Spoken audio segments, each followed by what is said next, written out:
একটা কথা এখানে বলে নেওয়া দরকার যে আমেরিকা বিশেষ করে ডোনাল্ড ট্রাম্পের প্রশাসন ডিপ্লোমেসি বোঝে না, মানেও না।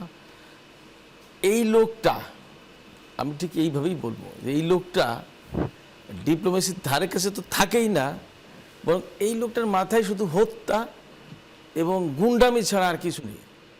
সিম্পলি মাদুরোকে একেবারে ডাকাতের মতো অপহরণ করে নিয়ে চলে আসলো। তো উনি কি মনে করছেন যে প্রেসিডেন্সি হচ্ছে তার অ্যাপ্রেন্টিস, সেই টিভি সিরিয়ালের মতো যাকে খুশি যখন খুশি ফায়ার করে দেবেন? কি করবে সেটা তো পরে কথা। দেখেন, উনি ক্ষমতায় এসেই একেবারে পরমাণু চুক্তি কিন্তু একটা হয়েছিল ইরানের সাথে, সেটা ছিঁড়ে ফেললো।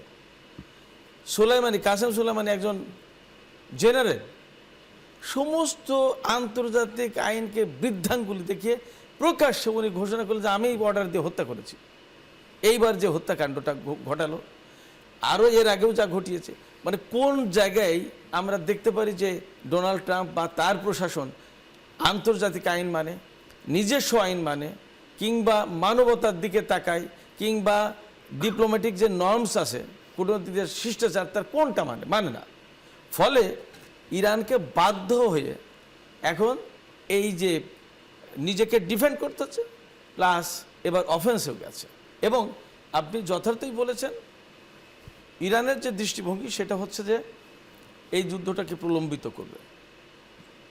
যুদ্ধটাকে দীর্ঘায়িত করলে ইরান ডিপ্লোম্যাটিক্যালি, সামরিক দিক দিয়ে এবং বৈশ্বিক অর্থনীতির যে